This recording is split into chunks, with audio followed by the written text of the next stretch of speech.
প্রশ্ন, কুরবানি কার উপরে ওয়াজিব? কুরবানি ওই সমস্ত ব্যক্তির উপরেই ওয়াজিব যারা সাহেবে নেসাব অর্থাৎ সম্পদের মালিক হয়, নেসাবের মালিক হয়। কি সেটা? 7.5 তোলা স্বর্ণ অথবা 52.5 তোলা রূপার মালিক যদি ওই ব্যক্তিটা ঈদের দিন জিলহজ মাসের 10 তারিখ, 11 তারিখ অথবা 12 তারিখ এই পরিমাণ নেসাব পরিমাণ মালের মালিক যদি হয়, তার উপরে কুরবানি দেওয়া ওয়াজিব। 7.5 তোলা স্বর্ণ এবং 52.5 তোলা রূপার সমতুল্যের মালিক যদি সে হয়, তাহলে তার উপরে কুরবানি দেওয়া ওয়াজিব, তাকে কুরবানি দিতেই হবে। 2 নম্বর প্রশ্ন, বাঘে কুরবানি দেওয়া যাবে কিনা? মানে বাঘ 7 জন মিলে এই বাগিদার কি জুর হতে হবে না বেজুর হতে হবে? হ্যাঁ, বাঘে কুরবানি দেওয়া যাবে, তবে ভাগিদার ব্যক্তিরা জুর অথবা বেজুর এখানে কোনো এই বিষয়ে কোনো কমেন্টস নাই। আপনি জুর হলেও দিতে পারবেন, 4 জনে মিলেও দিতে পারবেন, 5 জনে মিলেও দিতে পারবেন। 3 নম্বর প্রশ্ন, কুরবানির পশু জবে করার আগে শরিকদারের নাম বলা আবশ্যক কিনা? কুরবানির পশু জবে করার আগে শরিকদারের নাম বলা তেরকম আবশ্যক নয়, তবে যদি কেউ তার নাম, ঠিকানা, অ্যাড্রেস খাতার মধ্যে লেখে আর পশু কুরবানির আগে, কুরবানির পশু জবাই করার আগে যদি বলে, তাহলে এটা তার জন্য আরও অধিকতর ভালো হয়। তবে এটা এরকম কোনো আবশ্যক নয় যে দিতেই হবে, বলতেই হবে। 4 নম্বর প্রশ্ন, কুরবানির পশুর কয়টা রগ কাটলে জবে শুদ্ধ হবে?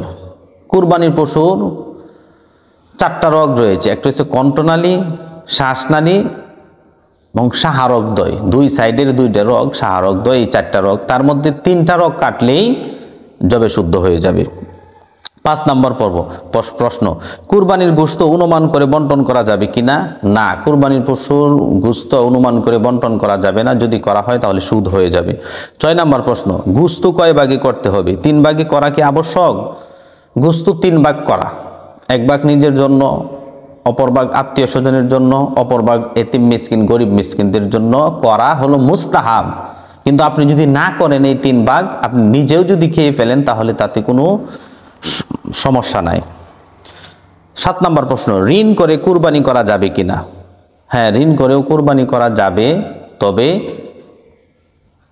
আপনি যদি ঋণ করার পরে ঋণ দেওয়ার মতন যদি এবিলিটি থাকে, তাহলে আপনি ঋণ করেও কুরবানি করতে পারবেন, তাতে কোনো সমস্যা নাই। তবে কুরবানি না করে ঋণ দেওয়া হলো উত্তম। 8 নম্বর প্রশ্ন, মৃত ব্যক্তির নামে কুরবানি করা যাবে কি? আর যদি করা যায়, তাহলে এই কুরবানির গোশতের কি হুকুম? হ্যাঁ, মৃত ব্যক্তির নামে কুরবানি করা যাবে। আপনারা যদি করেন, রসুলের নামেও করতে পারেন, পিতামাতার নামেও করতে পারেন, ভাই বেরাদার যারা আছে, বোন, আত্মীয় স্বজন, তাদের নামেও করতে পারেন। তবে শর্ত হলো, আপনার উপরে যদি কুরবানি ওয়াজিব হয়ে থাকে, আপনি আগে আপনার ওয়াজিব কত আমল আদায় করতে হবে, তারপরে তাদের নামে আপনি কুরবানি করতে পারবেন, নাম দিতে পারেন। আর এই সমস্ত কুরবানির পশুর গোশত আপনি যেহেতু করতেছেন, আপনার বন্টনেই পড়ে যাবে, আপনি এগুলা বক্ষণ করবেন।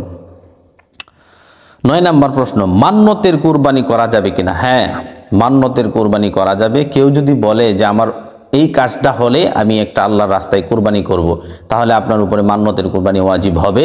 তবে মান্যতের কুরবানিকৃত গোশত, পশুর গোশত আপনি 1 টুকরাও খেতে পারবেন না। যদি 1 টুকরাও খান, তাহলে এই টুকরাটা আপনি ভরে দিতে হবে। আপনি এই টুকরাটাও বাজার থেকে কিনে এনে হলেও আপনি আল্লাহর রাস্তায় সদকা করে দিতে হবে, আপনি খেতে পারবেন না।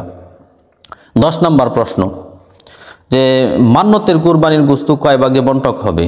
হ্যাঁ, মান্যতের কুরবানির গোশত বন্টন বলতে সবটাই বন্টন করে দিতে হবে, আপনি নিজে খেতে পারবেন। 1 টুকরা খেলেও আপনি এই টুকরা আপনি ভরে দিতে হবে।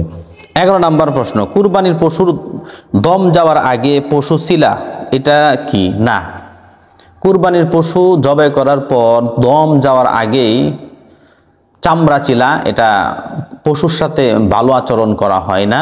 এটা আল্লাহর রাস্তায় আমি উৎসর্গ করতেছি, দিতেছি, তার সাথে ভদ্র ব্যবহার করতে হবে, এটা কখনোই উচিত নয়, এটা অনুচিত।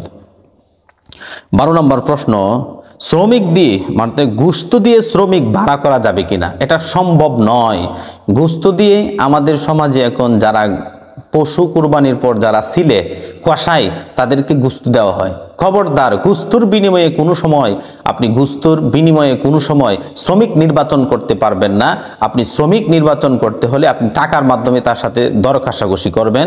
আপনি কন্ট্রাক্টে নেবেন যে তুমি আমার পশু কাজ করে দিবে, তোমাকে আমি 1000 টাকা 2000 টাকা দিব, কিন্তু গুস্ত দেওয়া যাবে না। হ্যাঁ, দেওয়া যাবে। গরিব মিসকিনকে যতটুক পরিমাণ দেওয়া হয় এই লোকটাকেও এতটুক পরিমাণ দিতে পারবেন যদি সে গরিব হয়ে থাকে, আপনি তাকে দিবেন, কিন্তু এর চেয়ে বেশি দেওয়া যাবে না। যদি দেন তাহলে আপনার এটা শুদ্ধ হবে না। 13 নম্বর প্রশ্ন, অমুসলিমকে কুরবানির গোশত দেওয়া যাবে কিনা? হ্যাঁ, অমুসলিম ভাই বোনদেরকে কুরবানির গোশত দেওয়া যাবে, তাতে কোনো সমস্যা নাই। 14 নম্বর প্রশ্ন, কুরবানির গোশত ফ্রিজে কতদিন রাখা যাবে? কুরবানির গোশত ফ্রিজে রাখা যাবে, তবে কতদিন রাখা যাবে এটা আপ টু ইউ, এটা আপনার বিষয়। এতে কোনো আপনি 1 মাসও রাখতে পারেন, 5 মাসও রাখতে পারেন, 8 মাসও রাখতে পারেন, 1 বছরও রাখতে পারেন, তাতে কোনো সমস্যা নেই। একেবারে শেষ প্রশ্ন, কুরবানির 15 নম্বর প্রশ্ন, কুরবানির পশুর বয়স কত হতে হবে? কুরবানির পশুর বয়স নিয়ে ওলামায়ে কেরাম বলেন, ছোট যেই পশুগুলা যেমন বকরি, ছাগল, দুম্বা, ভেড়া, এগুলো 1 বছর, তার চেয়ে একটু বড় গরু 2 বছর, তার চেয়ে আরো একটু বড় উট 5 বছর। তবে ভেড়া এবং দুম্বার ক্ষেত্রে বলা হয়েছে 1 বছর বয়সের ছাগলের ফালের মধ্যে অথবা ভেড়া অথবা দুম্বার ফালের মধ্যে যদি ছেড়ে দেওয়া হয়, 6 মাস কিন্তু ভেড়া অথবা দুম্বাটাকে যদি না চিনা যায়, অথচ বয়স হলো 6 মাস, তাহলে এই সমস্ত পশুর মাধ্যমেও ভেড়া এবং দুম্বার মাধ্যমে আপনি কুরবানি দিতে পারবেন, তাতে কোনো সমস্যা নাই। আল্লাহ পাক সকলকে বোঝার তৌফিক দান করুন।